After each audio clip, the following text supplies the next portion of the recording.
Дурма да бъде.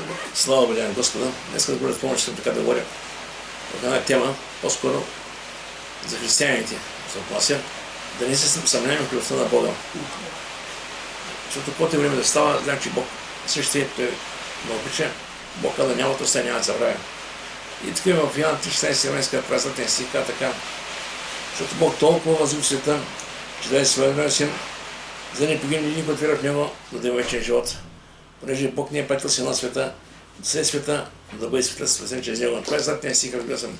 Тук е писано, че Бог на възлюби и даде за нас Господ Христос, който дойде на тази земя, който омразиха на целия свят. И сега, веднага през ситуация казваме, Господи, наистина, веднага нямаме сили за нещата, през които преминаваме, но Бог същия и Той ни е дал увереност, че Словото Божие, нищо от този свят, който преминаваме и като скърби, и като изпитание, нищо не може да отдели от Господа. И наистина трябва да знаем. И Словото Божие, и аз съм говорил в Псалом 19 така, много са неволите праведни, но Господ го избавя с тях. А в нея член 21-23 апостол Павел говори на църквите, които създаваше, каза, през много скърби ще премините до тези лица в Божието царство. Така че Божие Слово предупреждава, че ще преминаем през различни ситуации. И тук да е Словото Божие, примерно апостол Павел насърчава християните като цяло, каза така, кой ще ни отръчи от Христовата любов? Значи, ако Христовата любов е не стоим там в ръката на ръцете на Господа, кой ще ни отръчи от там? Няма такава сила. Скръп ли или отеснение, гонение или глад, голота, беда или нож. Защото както е писано, убили сме заради тебе цял ден, ще сме като все закланем. Ние ще ставим повече спомители, чрез този, който не е възлюбил, понеже че съм уверен, че нито смърт, нито живот, нито ангели, нито власти, нито сегашното, нито бъдещето, нито сили, нито височина, нито кой да е било друго нещо, може да натръчи от Божията любов, която Христос е нашия Господ. Бог на обича, Бог на възлюби, Бог дай сина за нас. И тук ни дава увереност, че наистина Той ще бъде с нас. И когато човек осъзнае тази божествена любов, като ли му е вече преживява по-леко през нещата. Сега в този свят, когато човек живее без Бога, приема нещата като едва ли, като Одисей казваме, така ми е било писано, така ми е била съдбата и така нататък. И премина през хубаво, лошо и продължава да се борим. Но вижте, първата църква, апостолите, Петър и Йоан, началото, Бог напред, че взеха чудо, един човек беше сакат и Бог го изцели. Тогава, малко по-късно, да имат почне на неприятности. И взимаха и вкараха в затвора. Биха ги. Виждаме, ситуацията се променя вече. Видимо, докато имаше еуфория, сега ще не бяха в затвора и ги биха. Но те не се отказаха, виж какво сега. Казаха така, и те послушаха, и като повика апостолите, биха ги, изръчиха им да не горят в Светото име и ги пратиха. Пуснаха ги. А те си отидаха от Синедрона възрадвани, за директно да се достоиха да претърпят употребата на Светото име. Един ден не престанаха да получават и да благовестят и в храма и по къщи, че Исус Христос. Виждаме, че това, че преживяха нещо, това не им пречи да продължат да следват Господ. Така че понякога има хора, които преминат различни изпитания, като аз съм тук почти не мога. Не, трябва да че тя да има някаква причина, която да спре вярващия да продължава да вярва в Господа и да следва Господа. Ще кажа, защо изпитанията в живота са като изпити. Идват и си отиват. Въпросът е къде оставаш след изпита. Дали продължаваш или се отказваш. И Словото Божие, апостол Павел каза така, в 8:17 каза така, поне смятам, че сегашните времени страдания не служават да сравнят с славата, която му се откри към нас. Всичката земя е временно. И страданията, и изцеленията, и чудесата, знаменията, и благословенията, всичко е временно. Временно човек не трябва да се понечен да отделя поради си от Господа, да оплава на Бога и да се държа, знае, че Той наистина е в него от ръка. И Словото Божие така, да знаем, че всичко се действа добро на тези, които любят Бога. Всичко се действа. Значи, виждаме, че това, което не го разбираме, даже Той е за нашето добро. И трябва да знаем, че в основата на взаимоотношенията между нас и Бог стои именно любовта, защото Той ни обича. Понякога си мислим, че едва не трябва за Бог е любов, обаче някои хора си мислят, че Бог едва не Бог е някой наусен стария сам, къде от небето, колко шамороса, колко да се праноса, да окара под властта, не, това не е Бог. Вижте сега, Словото Бог каже, Бог е любов, всичко това, което идва към нас, Бог към нас, винаги преминава през призмата на Божията любов. И ако Бог ще да допуска нашия живот, има някаква цел. Целта е за нашето добро. Словото Божие казва така, че имаме някаква неща за любовта, която има Бог към нас първо. възлюбени, да се любим един други го, защото любовта е от Бога. И всеки, който люби, роден от Бога и познава Бога. Който не люби, не е познал Бога, защото Бог е любов. Виждаме, че не само той е любов, но той иска и наистина като него и деца. Да се любим един други, да обичаме Бога, да обичаме хората, които са в света, които са около нас. Целта каква е? Вижте, не обичаме греха, но искаме хората, които са около нас, да видят Христос в нас и да вкарат в него да бъдат спасени. Не път, когато Исус Христос запита коя е голяма заповед закона, той да почне да казва едно по една коя е. Всяка заповед да казва така. Най-голямата е да възлюбиш Господа своя Бог, цялото сърце, цялата душа, всичко си и цялата сила. Втората подобна беше да възлюбиш ближния като себе си. Наистина, това са две важни неща. Да обичаме Бога, да обичаме ближния си. И наистина, някой човек, кой му е ближен. Всеки един човек, който е около нас, който има нужда, той е нашия ближен. И тук не паза казва Словото Божие, казва, и ние познаваме и сме познаваме в любовта, която Бог има към нас, че Бог е любов и който пребъда в любовта, пребъда в Бога и Бог пребъда в него. Само дума пребъда значи той е в нас и ние в него, именно чрез неговата любов. И никой от нас не може да каже, ама Боже, аз нямам тази любов, която скрещи. Не, имаше. Защото Бог, когато и да значи живот чрез духа си той облива любовта си в нас. Така че любовта беше в нас, от нас иска решение. Това, което Бог е в нас, да го наистина да живеем с него. И той казва така, Римляни 5 казва така, а ден ще ни посрамява, защото Божията любов е изяна в сърцата ни, че даде нам святи дух и любовта на Бога вече изяна в нас. Така че Бог иска наистина, като негови деца, да живеем и да показваме неговата любов на тази земя. И това е нещо, понякога като християни искаме дарбите, нормално искаме дарби. И всеки се моли Бог да даде нещо по-голяма дарба, по-хубава дарба, така. Изцеление дарби, чудеса дарби, знамения дарби, пророчества. Обаче Словото Божие казва, че има нещо от тем. Трябва да го знаем. А Бог е поставил някои църкви да бъдат първо апостоли, второ пророци, трети учители, други да правят чудеса, някои имат изцелителни дарби, други дарби на помагане, на управление на говорене на разни езици. Всички апостоли са, не са, разбира се, всички пророци са, всички учители са, всички вършат велики дела, всички имат изцелителни дарби, всички говорят на езици, всички тълкувате. Виждаме, че има един различен въпрос. Всички. Не. Имат определени хора, имат някои дарби и това, което Бог дава. И казва така, купнейте за по-големите дарби, но аз ви показвам един по-превъзходен път. И пътя, който говоря по това е пътя на любовта. Значи, може да нямаш дарби, тези дарби, които стигнат към. Но така са воли, но има нещо по-важно. Словото Божие казва, ако говоря с ангелски, човешки или ангелски езици, а любов нямам, аз съм станал като мед, ще звънчим и кимал ще дрънка. И там да обяснява, кога ще вяра, да пресъщ. Значи, виждам, че любовта не е важна. Когато говорим за знание и за дарбите, важно е знанието, важно е дарбите, защото в Старията каза, моите люди имат пренямане знания. А дарбите са наистина проявлението на духа за общата полза. Това е също много хубаво, но основната е любовта. Ако човек няма любов, реално става ставаме като фарисеите. Трупаме само знание и толкова. Знаем много неща, но всъщност живота няма въобще тази начин го няма. И за този Словото Божие да кажете, любовта е наложена. Сега, когато казва, че Бог е любов, означава, че неговата любов е изразена във всичко, което той казва и прави. Значи, всичко това, което прави Бог към нас, в основата стои именно неговата любов към нас. Значи, може неща, които не ги разбираме, но той не обича и пред това го прави. И неговата Божия любов към грешния човек ще види именно когато на кръст, когато той даде себе за нас. И нещо повече. На земята нямаше още никой един праведен, нямаше никой един, който да служава, ако Бог е така, тази жертва. Защото понякога човек, който прави нещо, каза, никой си човек да служава, ще направи това или това. На земята нямаше никой, така че всички бяхме грешници. Но каза така. Но Бог препоръча своята към нас любов, това, че когато още бяхме грешници, Христос умря за нас. Значи сега дума, през закона Словото Божие каза, заплатата е смърт. Нямаше един правилен. Всички бяхме грешници. Но Христос да видим, да може всеки един, който вярва в него. Не е право Словото Божие каза, че в Йоанна 17 законът беше дан чрез Моисей, а благодатта и истината дойде чрез Христос. Така не, че ако законът осъжда греха и осъжда човека, благодатта идва и спасява и каза, аз дойдох, умрях за тебе, да можеш да имаш вечен живот в моето име. Слава да бъде на Господа. И сега, именно Божията любов към грешници без зацена създава на него син да бъде техен спасител. И вижте сега Словото Божие казва в Римляни, вижте казва така, има хора, които приемат този дар, има хора, които не насъждават въобще и отхвърлят реално Божия дар. И тук се каза, или презираш неговата богата благост, търпеливост и дълготърпение, без да знаеш, че Божията благост е да начина да върви към покаяние. Значи, Бог е добър, Бог е милостив и Бог показва много добри неща към хората днес с цел да ги доведе при себе си, да може да се покаят и бъдат спасени. Понякога казваме в този свят, ние сме християни, други са грешници и правим една и категоризираме, от тях нищо не става. Чакай. Всеки един човек на тази земя е потенциален вярващ.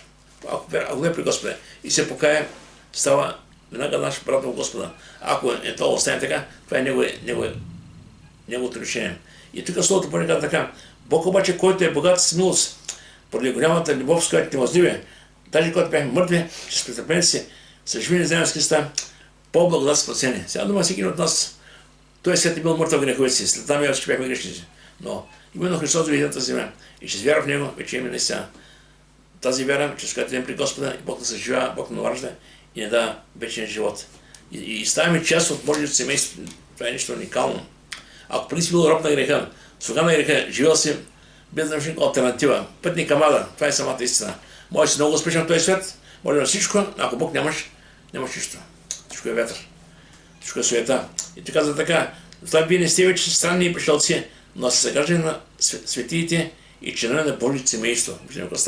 Вече не си тези езичници, които въряха в Камада, вече си Христови и вече си Негови чеда. И нищо те може.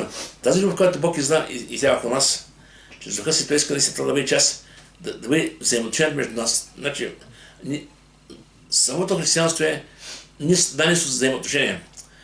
Библия така: прощавайте си, обичайте се, помагайте си на друг. Всичко е един към друг. И наистина не спеша на тези неща за професионалността, за любовта, и на третото място за единството в тялото Христова. Това са много важни неща. Сега, Словото Божие казва така: Божията любов взаимоотношението между нас като християни. Значи, това е много важно наистина да го разбираме. Значи, любовта не е само някъде да окачака като реве да стои така, каже: аз съм християн, Бог е любов, или слушаш преднатка Бог е любов, вече край. Не, важно е наистина това, което е правил Бог за тебе, това, че Бог живее в тебе, това е видимо на хората около нас. И в Словото Божие казва така: възлюбени, да се любени другиго, защото любовта е от Бога. И всеки, който люби, е роден от Бога и познава Бога. Виждам, че любовта е показател, индикатора. Значи, ако ти обичаш Бога, обичаш близо си и обичаш наистина Христос, ти искаш наистина да бъде видимо от хората. Защото Словото Божие казва: по това ще познаят, че сте мои ученици, ако имате любов помежду си. И любовта не е само... В този свят любовта е, как ти кажем, любовта е лабилна. Днеска имота я няма, днеска обичаш да не можеш, тя е света. Но когато говорим за Божията любов, тя е безусловна любов, тя е при нас чрез Духа си, Бог дава любовта си, иска наистина тази любов, която говори от нас, да бъде живяна чрез нас. Слава да бъде на Господа. И сега, в първия човека на лошчика на някого си казва това: възлюбени, поне така не е възлюбил Бог, той ние сме длъжни да се любим един други го. Видим тук говори, че не само сме приели в Христос, не само сме приели Духа, но чрез този Дух, който е говори от нас, наистина да показваме любов към хората. Сега, разбира се, някой аз не мога да решим всички. А после не може да решим всички, но Бог ни дава да има едно специално отношение към хората, които са около нас. Нашите ближни, било на работа, било към улицата, хора, с които общуваме всеки ден. Защото понякога били така да обичаме само нашите хора, които обичаме, какво толкова правим. Но трябва да показваме любов и към хората, които са в този, които не познават Бога. И наистина това е нещо, което е много важно, което наистина Бог се от нас. И тук казва още повече: ако рече някой люби Бога, а мрази брат си, той е лъжец, защото който не люби брат си, когато е видял, не може да люби Бога, който не вижда, не е видял. И те тази заповед от Бога: който люби Бога, да люби и брата си. Тук става до брата, който за в тялото Христово. Но важното е, че много важно да има една истинска, искрена, нелицемерна любов. Ще кажа защо. Какво значи лицемерна любов? Показваш пред хората, че го обичаш много, радваш се, че всичко е наред, като ти казваш: ама, това не е любов. Словото Божие е нелицемерна любов. И нещо повече казва така: любовта да бъде нелицемерна. Отвръщавайте се от злото, а прилепайте се към доброто. Благотолюбите се, обичайте се един като сродници. Значи сродниците са като роднини. Изправяйте се, давайте един друг почет. Сега някой казва: да, аз обичам някой, защото той ми е роднина, не сме кръв, братовче или нещо друго. Искам да кажа, че има една кръв, която не се роди и си направи по-близки един от друг. Това е на кръвта на Христа.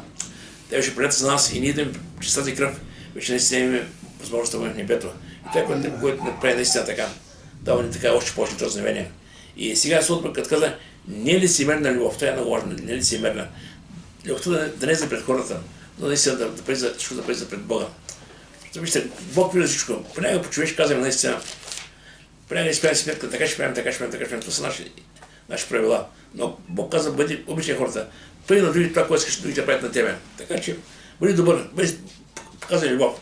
И Бог е този, който ще даде за градине. И тогава Словото Божие казва така, дет се лъга, Бог те е за подиграване.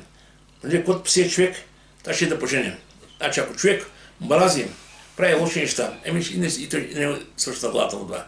Но ако е добър, и прави добри неща, и върши добри неща, непременно това, което върши, нещо да е върху него. Това е Божия принцип. Какво сееш, това ще поженеш. И сега, Словото Божие казва, не е лицемерна любов, истинска, искрена любов. Даже в Петро каза, усърдна любов. Какво значи усърдна любов? Значи да обичаш въпреки всичко, въпреки това, което става. И ще дам ли принцип в Словото Божие?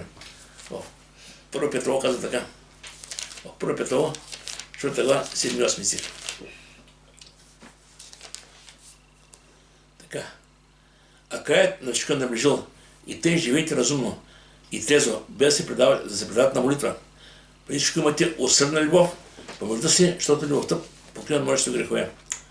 Значи виждаме тук каква е усърдна любов, значи любов, която е постоянна любов, да се обичаме един други. Най-вече любовта е тази, която наистина покрива множество грехове. Ще дам един принцип от живота, какво значи покрива множество грехове. Когато обичаш даден човек, когато човек даже завърши някакви грешки, ти после кажеш, няма проблеми. Аз обичам. Любовта е по-голяма от грешката, която върши.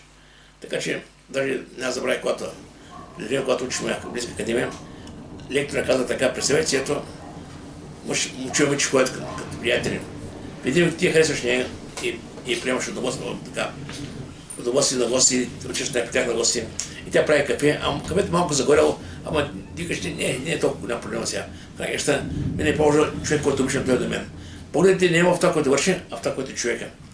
И след време, когато се ожениш за нея, това, което не е имало проблем, почва да става проблем. Защото не може да готви, че не може да прави, така че да приемат до характер. Но, ако има любовта винаги покрива тези грешки.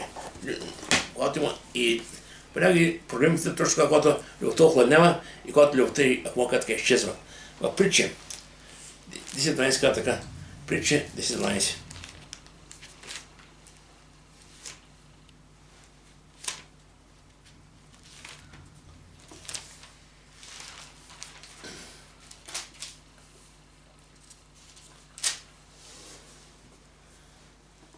Омраза повдига раздори, а любовта покрива всички грешки. Значи, ако има истинска любов, грешките могат да бъдат простени, могат да бъдат покрити, могат да бъдат останали и забравени. Сега, другото е важно като принцип, като гледам приема все. И дали Исус казва Словото Божие да се любим и други, както Христос ни възлюби. Той ни дава примера.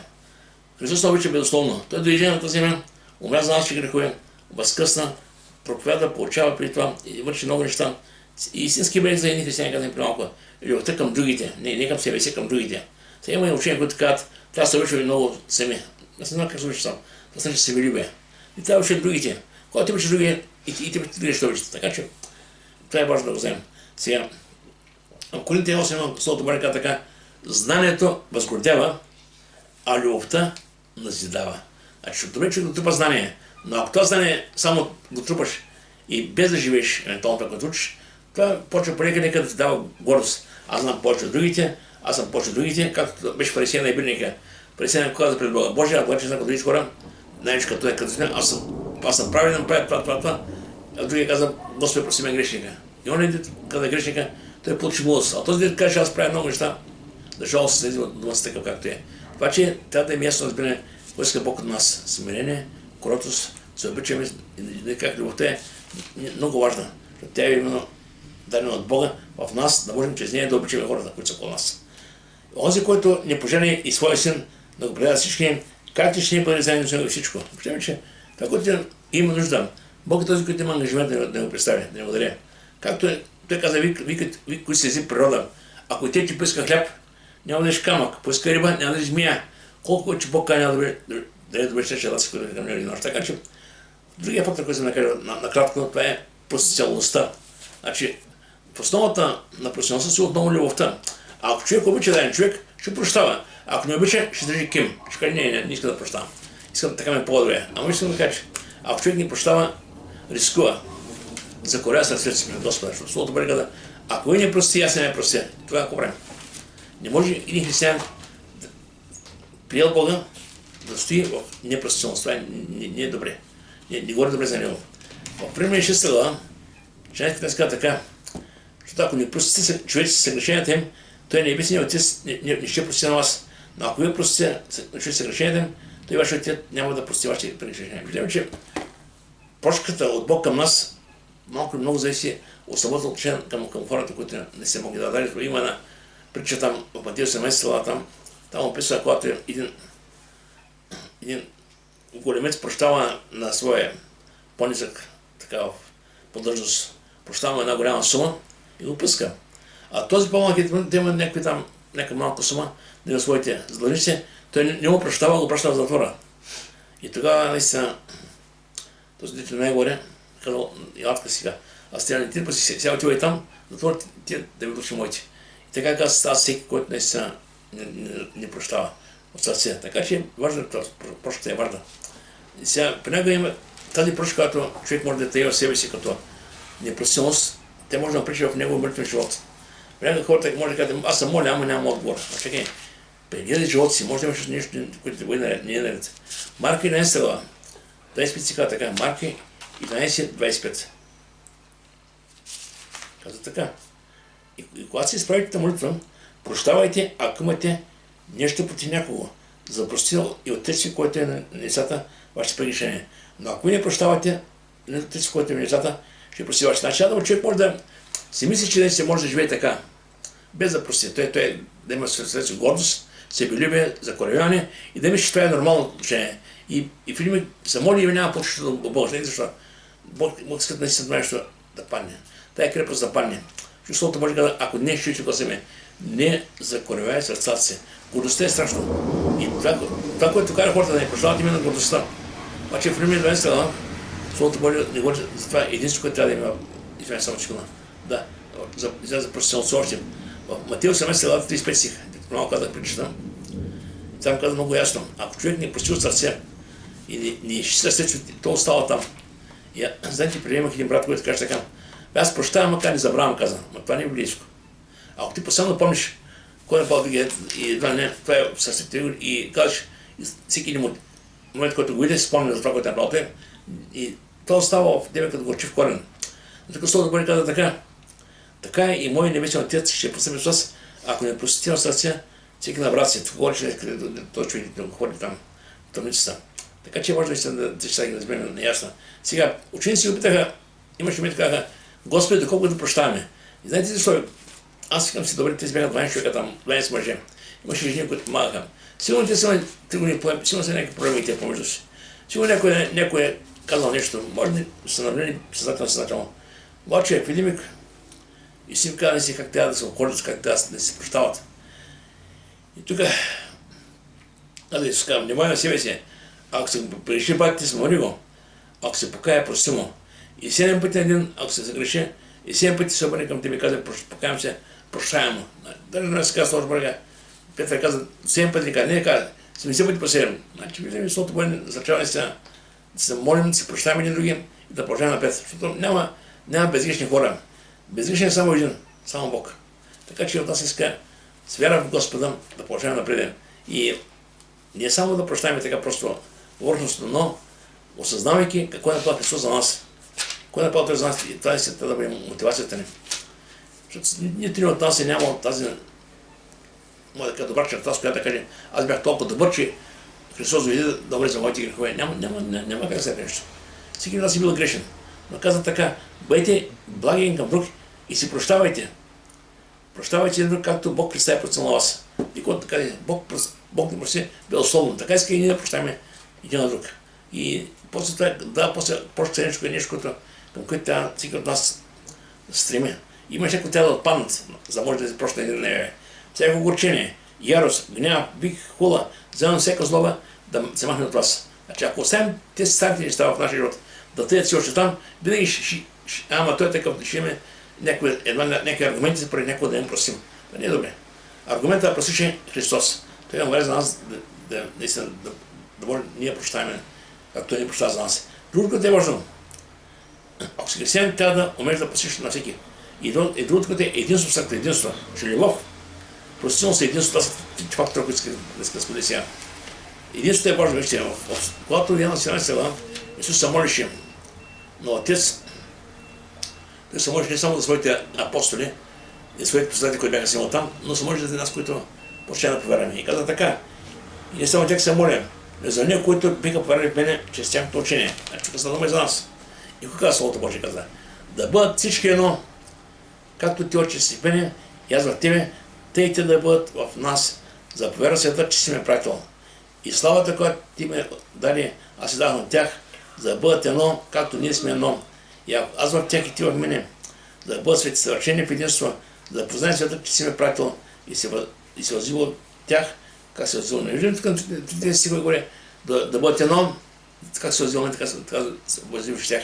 Виждаме, че любовта, единството, професионалността, това са неща, които вървят в християнството е ръка за ръка. Значи никой не може да каже, аз обичам Бога, ама искам да работя с Тихого. Това няма как стане. Бог каза, не може да кажеш, че обичаш мен, когато не обичаш брат си.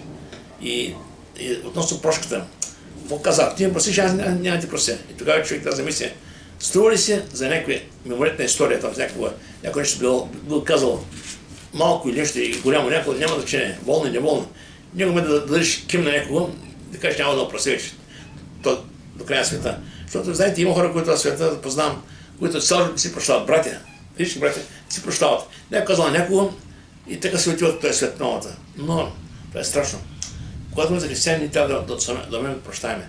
И тук Словото Божие казва така, има 12:4-5, защото както има много части в едно тяло, а не всички части имат същата служба, така и ние мнозина сме едно тяло в Христа, а сме части, всеки от нас един от друг. И си представете си, ако не сме части в едно Христово тяло, извинете една машина сега, да, може една машина да каже, аз сега аз няма служа на другата машина.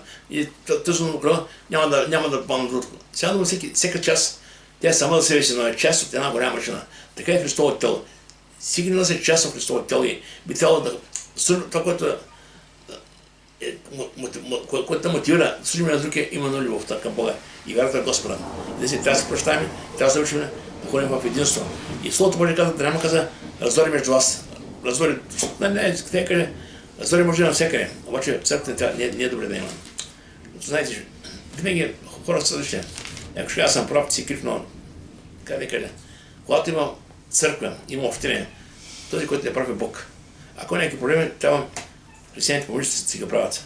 И той каза така, моля, братя, да имат нашия Господ Христос, всички да говорите в съгласие, да няма раздори между вас, да бъдете съвършени съединени в един ум и в една мисъл. Много се казва, вижте, тук не говори за еднаквост, говори за единство. Хората са различни, един такъв, друг такъв, нямаше не си различни, но въпрос е, че да имаме една сила, в една посока и имаме нещо общо. Това е именно Христос, така че важно е да ходим в тези неща. Любов, простителност и единство в църквата. И целта е да живеем в любов, да ходим в простителност, да стремим към единство в църквата. И наистина това е Божията воля за църквата и днес. И Бог да нам благословя. Слава Богу, Господи. Почвам да кажа.